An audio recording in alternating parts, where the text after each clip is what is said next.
Hi there and welcome to the series of Virtual University Final Term Exams Preparation। ये virtual university की final term exams की preparation series की video है। Complete series इस channel के ऊपर upload की जा रही है और आज के इस ट्यूटोरियल के अंदर आपको MGT 411 मनी एंड बैंकिंग के फाइनल टर्म की प्रिपरेशन के लिए सॉल्व MCQs करवाए जा रहे हैं, वो भी ईजी एक्सप्लेनेशन के साथ। तो शुरू करते हैं आज के इस ट्यूटोरियल को। सबसे पहले ये कि the primary function of a commercial bank is, अब जो कमर्शियल बैंक्स होते हैं जो हमारे आसपास हमें दिखाई देते हैं, ज़्यादातर जो बैंक्स होते हैं कमर्शियल बैंक्स होते हैं, इनका जो प्राइमरी फंक्शन होता है वो क्या होता है? फाइनेंशियल इंटरमीडिएशन का काम करते हैं। ये एक लिंक बनते हैं बोरोअर और जो लेंडर होता है उन दोनों के दरमियान।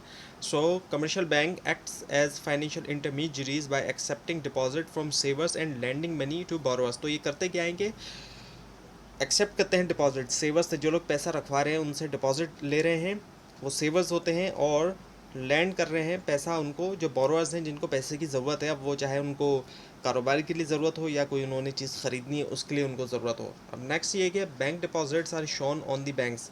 बैंक डिपॉजिट जो वो शो किया जाता है बैंक की कौन सी साइड के ऊपर? लाइबिलिटी साइड्स के ऊपर।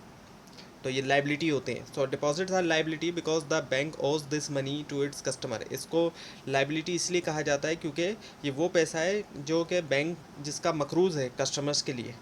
तो जो भी डिपॉजिट हम देते हैं वो बैंक के लिए असल में लाइबिलिटीज़ होते हैं, एसेट्स नहीं होते हैं। नेक्स्ट ये कि loans guaranteed by a bank are, जो लॉन्स ग्रांट करता है बैंक वो क्या होते हैं? वो एसेट्स होते हैं। So loans are assets because they generate future interest income for bank. ये एसेट इसलिए होते हैं क्योंकि इससे जनरेट होती है जो इंटरेस्ट इनकम होती है, फ्यूचर इंटरेस्ट इनकम होती है बैंक के लिए। नेक्स्ट ये कि reserve held by banks are, अब जो रिजर्व्स होते हैं बैंक के पास वो इनमें से क्या है? वो है assets. So bank reserves consist of cash and deposit with the central bank making them assets. Reserves जो होते हैं उसके अंदर कैश भी होता है, डिपॉजिट भी होता है सेंट्रल बैंक के पास, तो ये जो है इसको एसेट्स बनाता है। नेक्स्ट ये कि अब बैंक नेट वर्थ इक्वल्स, एक बैंक की नेट वर्थ अगर हम देखें तो वो किसके बराबर होगी? एसेट्स में से जब हम लाइबिलिटीज़ को माइनस करते हैं। सो नेट वर्थ जो कि इक्विटी होती है, बिल्कुल इसी तरीके से जिस तरह से बैलेंस शीट में आप देखते हैं एसेट्स के अंदर से अगर हम लाइबिलिटी निकालेंगे तो कैपिटल का अमाउंट आ जाता है या इक्विटी अमाउंट आता है। So net worth is the amount remaining after liabilities deducted from assets. तो नेटवर्थ वही चीज़ है, यानी कि इक्विटी जब हम एसेट में से लाइबिलिटी को निकाल देंगे तो जो अमाउंट बचता है वही नेटवर्थ होती है या फिर इक्विटी होती है। नेक्स्ट ये कि excess reserves are, excess reserve जो होते हैं वो क्या होते हैं? Reserves above required reserves. ये वो रिजर्व्स होते हैं जो रिक्वायर्ड रिजर्व्स के ऊपर होते हैं, उससे ज़्यादा होते हैं। So excess reserves are reserves held beyond the minimum required by the central bank. Excess reserve जो है वो रिजर्व्स होते हैं जिनको मिनिमम रिक्वायर्ड से ऊपर रखा जाता है सेंट्रल बैंक की तरफ से। नेक्स्ट ये कि credit risk arises when, credit risk आता है इनमें से कब? When borrowers fail to repay loan, जब बोरोअर जो है वो फेल हो जाता है लोन जो है वो रीपे करने में, वापस लौटाने में। So credit risk is the possibility of financial loss due to borrower default. तो क्रेडिट रिस्क से मुराद ये कि पॉसिबिलिटी होना, मुमकिन होना कि फाइनेंशियल लॉस होगा। क्यों? क्योंकि बोरोअर डिफ़ॉल्ट का जब ज़रूरी नहीं है कि हर बोरोअर रिटर्न कर सके। ऐसा होता है कई बार कि बोरोअर रिटर्न नहीं कर पाते, कोई भी उनके साथ इशू आ सकता है। So liquidity risk occurs when, liquidity risk कब होता है इनमें से? Bank can not meet withdrawal demand, जब बैंक जो है वो विड्रॉल डिमांड्स को पूरा नहीं कर सकता। So liquidity occurs when a bank lacks enough cash to satisfy customer withdrawal. Liquidity risk तब आता है जब एक बैंक जो है वो लैक करता है एनफ कैश, उसके पास इतना कैश नहीं होता कि वो सेटिस्फाई करे कस्टमर के विड्रॉल्स को। Next one is interest rate risk results from, interest rate risk अगर हम देखें तो वो आता है इनमें से कहाँ से? वो आता है changes in market interest rate, वो चेंजेस होने से मार्केट इंटरेस्ट रेट में आता है। So interest rate changes affect the value of bank assets liabilities and earning. Interest rate में जब चेंजेस आती है तो वो असर डालती है वैल्यू के ऊपर, बैंक के जो भी एसेट्स हो गए, लाइबिलिटीज़ हो गई, और जो अर्निंग्स हो गई वो भी। Next one is when interest rate rise, जब इंटरेस्ट रेट में इजाफा होता है bond prices, generally bond prices में क्या होता है? गिर जाते हैं। जब इंटरेस्ट रेट में इजाफा हुआ बॉन्ड प्राइजेस गिर गए। Bond prices and interest rate moves in opposite direction, दोनों अपोजिट डायरेक्शन के अंदर मूव करते हैं, एक बढ़ रहा है तो एक जो है वो घट रहा है। नेक्स्ट वन ये कि duration is a measure of, duration जो है इसके ज़रिए मेजर किया जाता है किस चीज़ को? इंटरेस्ट रेट सेंसिटिविटी, जो इंटरेस्ट रेट की सेंसिटिविटी होती है। So duration measures how much a bond's price changes when interest rate change. तो ड्यूरेशन जो है इसके ज़रिए मेजर किया जाता है कि कितना जो है वो बॉन्ड प्राइस जो है चेंज होता है, तब्दील होता है इंटरेस्ट रेट के अंदर जब चेंज होता है। नेक्स्ट ये कि डाइवर्सिफिकेशन हेल्प्स रिड्यूस, डाइवर्सिफिकेशन जो मदद करता है इनमें से किसको रिड्यूस करने में, वो है क्रेडिट रिस्क को। So diversifying loans and investment lower the impact of individual borrowers defaults. Diversify अगर करते हैं लॉन्स को भी और इन्वेस्टमेंट को भी तो उससे कमी आ जाती है, जो इम्पैक्ट है, जो असर होता है इंडिविजुअल बोरोअर डिफ़ॉल्ट्स का। नेक्स्ट ये है कि non depository institutions do not, जो नॉन डिपॉजिटरी इंस्टीट्यूशंस होते हैं अगर हम उनको देखें तो वो इनमें से क्या नहीं करते, एक्सेप्ट डिपॉजिट, वो एक्सेप्ट नहीं करते डिपॉजिट को। So these institutions provide financial services but do not accept customer deposit. अब ये ऐसे इदारे होते हैं जो कि फाइनेंशियल सर्विसेज तो देते हैं लेकिन एक्सेप्ट नहीं करते कस्टमर डिपॉजिट्स को। नेक्स्ट ये कि insurance companies are, insurance companies को अगर हम देखें तो वो क्या है, नॉन डिपॉजिटरी इंस्टीट्यूशन से हैं, तो ये फाइनेंशियल इंस्टीट्यूशन लेकिन नॉन डिपॉजिटरी इंस्टीट्यूशन हैं। सो insurance company collect premium and invest fund instead of taking deposit. अब इंश्योरेंस कंपनीज क्या करती हैं, हमसे फ्री कस्टमर्स से प्रीमियम लेती है और इन्वेस्ट करती है फंड्स को, ना कि ये कि वो डिपॉजिट ले, तो डिपॉजिट नहीं लेते जो इंश्योरेंस कंपनियां हैं। अब नेक्स्ट ये कि mutual funds primarily, mutual fund अगर हम देखें प्राइमरीली तौर पर, बुनियादी तौर पर वो क्या है, पूल इन्वेस्टर्स फंड। पूल होता है, कई सारे लोग मिलकर इन्वेस्ट कर रहे होते हैं म्यूचुअल फंड्स के अंदर। So mutual funds combine money from many investors to purchase diversified investment। तो इसमें क्या होता है कि बहुत से इन्वेस्टर्स का पैसा जो है उसको कंबाइन किया जाता है, आपस में एक साथ कई सारे इन्वेस्टर्स जो है वो इन्वेस्ट करते हैं ताकि डाइवर्सिफाइड इन्वेस्टमेंट जो है वो की जा सके। Next one is pension funds invest, pension funds को हम देखें तो उसमें इन्वेस्ट किया जाता है क्या, retirement contribution. So pension fund invest retirement savings to provide future pension benefit. तो पेंशन फंड्स में इन्वेस्ट किया जाता है रिटायरमेंट सेविंग ताकि दी जा सके जो फ्यूचर पेंशन बेनिफिट्स होते हैं रिटायरमेंट के बाद। So next is the deposit insurance protects, deposit insurance जो वो प्रोटेक्ट करता है इनमें से किसको, डिपॉजिटर्स को प्रोटेक्ट करता है। So deposit insurance safeguards customer deposit of if a bank fails. Deposit insurance जो है वो मदद बचाता है कस्टमर के डिपॉजिट को अगर बैंक जो है वो फेल हो गया, किसी भी वजह से अगर बैंक फेल हो जाता है। Next one is lender of last resort refers to, lender of last resort जो है वो कौन सा बैंक होता है, the answer is central bank, जो हमारे यहाँ पर स्टेट बैंक है। So central bank provide emergency funds to banks facing liquidity shortage. तो सेंट्रल बैंक जो होता है वो इमरजेंसी फंड्स भी देता है बैंक्स को जो कि लिक्विडिटी शॉर्टेज जिनको आ रही है, लिक्विडिटी का इशू आ रहा है। Next one is central banks primary goal is, central bank का अगर जो बुनियादी मकसद है वो क्या है, मेंटेन इकोनॉमिक स्टेबिलिटी, किसी भी इकोनॉमी के अंदर इकोनॉमिक स्टेबिलिटी को मेंटेन करना। और central bank monetary policy central bank ही कंट्रोल करता है, फिजिकल पॉलिसी गवर्नमेंट करती है तो सेंट्रल बैंक के हाथों में होती है monetary policy. So central banks aim to maintain stable prices financial stability and sustainable economic growth. तो सेंट्रल बैंक का एम यही है कि एक तो प्राइस स्टेबल रहे, महंगाई ना हो, दूसरी चीज़ ये कि फाइनेंशियली तौर पर मालियाती तौर पर स्टेबिलिटी रहे और सस्टेनेबल इकोनॉमिक ग्रोथ हो, ग्रोथ भी होती रहे इकोनॉमी के अंदर सस्टेनेबल। तो ये तमाम चीज़ें जो है वो सेंट्रल बैंक का एम होता है और इन तमाम चीज़ों के लिए मॉनेटरी पॉलिसी का इस्तेमाल जो है वो किया जाता है, जिसके अंदर मनी सप्लाई को कंट्रोल किया जाता है और इंटरेस्ट रेट वगैरह जो है वो सेट किए जाते हैं। नेक्स्ट ये कि successful central bank should be, एक कामयाब सेंट्रल बैंक इनमें से क्या कैसा होना चाहिए, इंडिपेंडेंट एंड क्रेडिबल। एक तरफ तो इंडिपेंडेंट हो वो और साथ में क्रेडिबल भी हो, क्रेडिबिलिटी हो सेंट्रल बैंक के अंदर। So independence allows the central bank to make objective monetary policy decision. तो इंडिपेंडेंस होने की वजह से ही सेंट्रल बैंक क्या कर सकता है, ऑब्जेक्टिव मॉनेटरी पॉलिसी डिसीजन जो वो लेता है। Next one is inflation means, अब इन्फ्लेशन की हम बात करते हैं जिसको महंगाई कहते हैं, तो उससे मुराद क्या होता है, general rise in prices. General rise होता है प्राइस के अंदर, यानी कि जनरल राइज होगा, यानी ऐसा नहीं होगा कि सिर्फ एक चीज़ की कीमत बढ़ी है बल्कि कई सारी चीज़ों की कीमतें बढ़ेंगी। सो inflation is a sustain increase in the average price level of goods and services. तो क्या होगा, सस्टेन इंक्रीज देखने में आएगा एवरेज प्राइस लेवल में, यानी कि जो औसत प्राइस होगी, औसत कीमत होगी सामान की और जो सर्विसेज हैं उनकी, उसमें इजाफा देखने में आएगा। Next one is low and stable inflation promotes.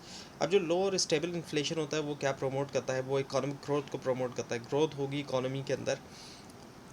और ग्रोथ इसी तरीके से होती है इकोनॉमी में कि ज़्यादा से ज़्यादा जो है वो आउटपुट प्रोड्यूस होगा, यानी कि अगर एक साल 1000 गाड़ियाँ बननी है तो अगले साल 1100 गाड़ियाँ बनेंगी, इसको इकोनॉमिक ग्रोथ कहेंगे हम। सो stable inflation encourages investment saving in long term planning. तो स्टेबल इन्फ्लेशन से क्या होगा, ऐसा इन्फ्लेशन जो स्टेबल है, तो उससे इन्वेस्टमेंट भी आएगी, सेविंग भी होगी और लॉन्ग टर्म प्लानिंग, कई सालों की प्लानिंग। नेक्स्ट ये कि डिफ्लेशन है। अब डिफ्लेशन की हम बात करते हैं, ये उलट है इन्फ्लेशन का। Fall in general price level, इनकी कमी आना है। तमाम जितनी भी चीज़ अशियाँ हैं, ज़्यादातर अशिया की जो प्राइस है उनमें कमी आना है। So deflation is a persistent decline in the overall level of prices. तो परसिस्टेंट डिक्लाइन देखने में आता है, वो भी ओवरऑल जो लेवल है प्राइसेस का। Now monetary base consist of, अब मॉनेटरी बेस की हम बात करते हैं तो उसमें क्या होता है, करेंसी प्लस बैंक रिजर्व। इसमें करेंसी भी आती है एक तरफ, बैंक रिजर्व भी आते हैं। So the monetary base includes currency in circulation plus bank reserve held at the central bank. Monetary base में एक तरफ तो वो करेंसी आ जाती है जो सर्कुलेशन में है, साथ में बैंक रिजर्व भी शामिल किया जाता है जो सेंट्रल बैंक के पास होता है। Next one is the high powered money is another name for, high powered money को अगर हम देखें वो दूसरा नाम है इनमें से किसका, मॉनेटरी बेस का। So high powered money is the base from which banks create additional money through lending. High power money वो बेस होती है जिसके ज़रिए बैंक्स जो है वो एडिशनल मनी जो है वो बनाते हैं, क्रिएट करते हैं लैंडिंग के ज़रिए, उधार देते हुए। So next is the deposit creation occurs through, deposit creation होती है इनमें से किसके ज़रिए, लैंडिंग बाय बैंक्स, जो लैंडिंग होती है उधार दिया जाता है बैंक्स की तरफ से। So banks creates deposits when they issue loans, bank जो है वो डिपॉजिट करते हैं क्रिएट जब वो लोन को इशू करते हैं। Next one is required reserves are, required reserve जो है वो क्या होते हैं, set by central bank regulations, set किया जाता है सेंट्रल बैंक के रेगुलेशंस की तरफ से। So banks must keep a minimum percentage of deposit at reserves, banks को लाजमी तौर पे एक मिनिमम परसेंटेज रखना होता है डिपॉजिट का रिजर्व्स के तौर पर। Next one is a lower reserve requirement leads to, अगर लोअर रिजर्व रिक्वायरमेंट होगी उससे नतीजा क्या निकलेगा, मोर मनी क्रिएशन, ज़्यादा जो है वो पैसा जो है वो क्रिएट होगा इकोनॉमी के अंदर। जितनी ज़्यादा लोअर होगी और ज़्यादा अगर होगा रिजर्व रेट तो कम होगा। So lower reserve requirements allow banks to lend more money and increasing the money supply. Lower reserve requirement से क्या होता है कि बैंक जो वो लैंड करते हैं ज़्यादा पैसा और उसी से मनी सप्लाई में इजाफा होता है। Next one is money multiplier equals, money multiplier किसके बराबर होता है, one divided by reserve ratio, जब वन को हम डिवाइड करते हैं रिजर्व रेशियो से। So money multiply shows the maximum amount of deposits that can be credit from reserve. Money multiply show करता है जो मैक्सिमम अमाउंट होता है डिपॉजिट का जिसको क्रेडिट किया जा सकता है रिजर्व से। Next one is if reserve ratio is 10%, multiplier equals, reserve ratio अगर 10% है, मल्टीप्लायर बराबर होता है किसके, 10 के। सो मनी मल्टीप्लायर को जिस तरीके से कि 1 डिवाइडेड बाय 0.10, क्योंकि 10% का मतलब है 0.10, क्योंकि 10 को डिवाइड किया जाएगा 100 से परसेंट की वजह से। तो ये किसके बराबर आ जाएगा, जब 1 को हम 0.10 से डिवाइड करेंगे 10 के बराबर होगा। इसको आप खुद से भी करके देखिएगा, पहले आप 10 को कीजिएगा 100 से डिवाइड तो 0.10 आएगा, और फिर 1 को हम डिवाइड करेंगे 0.10 से तो वो 10 आएगा। Next one is higher reserve ratios cause, higher reserve ratio जो है वो सबब बनते हैं इनमें से किसका, लोअर मनी मल्टीप्लायर का। जितना ज़्यादा हायर रिजर्व रेशियो होगा उतना ही कम होगा money multiplier. So bank land less when reserve requirements increase reducing money creation, तो जब रिजर्व रिक्वायरमेंट ज़्यादा होगी तो बैंक जो है वो लैंडिंग कम कर देंगे क्योंकि उन्हें रिजर्व रखना होगा अमाउंट, और उसी से फिर जो है वो क्या होगा कि मनी क्रिएशन में कमी आएगी। तो बैंक जितना ज़्यादा लैंड करता है उतनी ही ज़्यादा मनी क्रिएशन होती है। Next one is open market operations involve, open market operation को अगर हम देखें उसमें क्या होता है कि buying and selling government securities, उसमें ख़रीदा जाता है बेचा जाता है गवर्नमेंट सिक्योरिटीज़ को। So central banks use open market operations to influence the money supply, central banks जो है वो ओपन मार्केट ऑपरेशन का इस्तेमाल करते हुए इन्फ्लुएंस करते हैं जो मनी सप्लाई होती है। नेक्स्ट ये कि when the central bank buy securities, जब सेंट्रल बैंक बाय करते हैं सिक्योरिटीज़ तो क्या होता है कि money supply increases, money supply के अंदर इजाफा हो जाता है, क्योंकि वो जब सिक्योरिटी बाई कर रहे हैं तो नतीजे क्या निकलेगा कि पैसा वो निकाल रहे हैं मार्केट के अंदर, वो पैसा दे रहे हैं। So buying security injects money into the banking system, securities by करने से पैसा इंजेक्ट होता है बैंकिंग सिस्टम के अंदर। नेक्स्ट है कि when the central bank sells securities, और सेंट्रल बैंक जब सेल करता है सिक्योरिटी क्या होता है, money supply increases, money supply में इजाफा हो जाता है। So selling securities removes money from circulation, security sell करने से पैसा जो है वो रिमूव हो जाता है, हट जाता है सर्कुलेशन से। Next one is federal funds rate refers to, federal funds rate की हम बात करते हैं, इससे मुराद क्या होता है, rate banks charge each other overnight, जो एक दूसरे को चार्ज करते हैं bank overnight. So it is the overnight interest rate for reserve lending between banks, ये ओवरनाइट इंटरेस्ट रेट कहलाया जाता है रिजर्व लैंडिंग के लिए बैंक्स के दरमियान होता है ये। Next one is M1 include, अगर हम M1 की बात करते हैं तो उसमें क्या चीज़ें आ जाती हैं, currency and demand deposit, currency खुद और जो डिमांड डिपॉजिट होते हैं। सो M1 include the most liquid forms of money use for everyday transaction. तो ये सबसे ज़्यादा लिक्विड जो फॉर्म होती है पैसे की वो इसमें आ जाती है, जो कि रोज़मर्रा के लिए की जो ट्रांजेक्शन होती है वहाँ इस्तेमाल की जाती है। तो करेंसी और demand deposit. So next is the M2 includes, M2 में हम देखें तो आ जाता है M1 प्लस सेविंग डिपॉजिट। इसमें M1 के साथ सेविंग डिपॉजिट आ जाएगा। सो M2 is broader then M1। M2 जो है वो M1 से ज़्यादा ब्रॉडर है because it includes savings deposits and near money asset, क्योंकि इसमें जो है वो सेविंग डिपॉजिट भी है और नियर मनी एसेट्स भी आ जाता है। Next one is velocity of money measures. Velocity of money की हम बात करते हैं तो वो मेजर करता है क्या, speed money circulates in economy. जो स्पीड मनी है सर्कुलेट जो होता है इकानमी के अंदर। So velocity shows how money frequently is use to purchase goods and services. Velocity ये शो करता है कि कितना ज़्यादा फ्रीक्वेंसी के साथ जो पैसा है वो उसका इस्तेमाल किया जाता है परचेज करने के लिए गुड्स और services. Next is the velocity equation. Is velocity equation इनमें से क्या होती है, v is equal to P Y divided by M. तो वेलोसिटी बराबर असल में किसके होती है कि नॉमिनल जीडीपी को हम डिवाइड करते हैं मनी सप्लाई से।